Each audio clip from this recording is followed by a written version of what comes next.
ఈ కాలపు యువత ఎక్కువగా మూడిటి విషయంలో ఎక్కువ సమయాన్ని గడుపుతారట. ఒకటి క్రికెట్ గురించి, రెండు సినిమా రాజకీయాల గురించి, మూడవది అన్నిటికంటే మించింది సెల్ ఫోన్ దగ్గర. ఇద్దరు కూర్చున్నారంటే, అరే విరాట్ కోహ్లీ గడు కొట్టాడురా, ఆడరా అంటే ఈలోపు ఇంకొకటి అంటాడు, ఆడిదేముందరా, ఈ మధ్య ఒకడు వస్తున్నాడు సూర్యవంశీ, ఆడు కొడితే సిక్సులరా. ఆ పోసుకోలు ముచ్చట్లు మాట్లాడుకొని నీ బ్రతుకును భ్రష్టుని చేసుకుంటున్నావుగా. కోహ్లీ ఆట ఆడటానికి ఆ గ్రౌండ్లో కనపడేది గంటే, ఆ గ్రౌండ్లో గంట ఆడటానికి తత్తిమ రోజులు తను బ్రతుకుతున్న స్థలాల్లో రోజుకొచ్చి 16 గంటలు ప్రాక్టీసులు గడుపుతాడట. అరే కోహ్లీ అంటున్నారు, ఎందుకు ఊరకనే అంటున్నారు? 16 గంటలు గడిపాడట. మరి ఆ వ్యక్తిని గురించి మాట్లాడుకున్నప్పుడు ఒక అనామకుడు అందలమెక్కి ప్రపంచాన్ని శాసించే ఒక గొప్ప ఆటగాడిగా మారాడంటే తన శ్రమను, తన కష్టాన్ని పెట్టుబడిగా పెట్టాడు. చదువుకున్న బిడ్డలారా, మీరు రోజుకొచ్చి ఎన్ని గంటలు చదువుకుంటున్నారు? ప్రొద్దున్నే లేచి పుస్తకాల దగ్గర కూర్చునే అలవాటు ఉందా? ఫోన్ దగ్గర కూర్చునే అలవాటు ఉందా? కాలేజీకి వెళ్ళిన తర్వాత శ్రద్ధగా పాఠాలు వింటున్నారా? చిచ్చోరగాడిలాగా తిరుగుతున్నారా?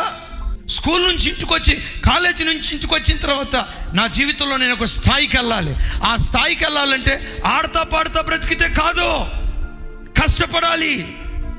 నన్ను నేను పెట్టుబడిగా పెట్టాలని కష్టపడి ఇంటికి వచ్చిన తర్వాత చదువుకుంటున్నారా? ఆడుతూ పాడుతూ జీవితాన్ని కొనసాగిస్తున్నారా? ఒకసారి ఆలోచించండి. మీ ఎదుట నిలబడి నేనున్నా, దేవుని కృపను బట్టి అతిశయంగా చెప్తా, రోజుకొచ్చి 16 గంటలు కష్టపడతా. టిల్ డేట్ ఈ రోజు కూడా రోజుకొచ్చి 16 గంటలు కష్టపడతా. నేను బైబిల్ చదువుకునే విధానం మీరు చూస్తే నా ఫ్రెండ్స్ అంటారు, నువ్వే కనుక పుస్తకాలు ఇట్లా చదువుకుంటే ఏ కలెక్టర్వో అయ్యేవాడు అయ్యా నువ్వు.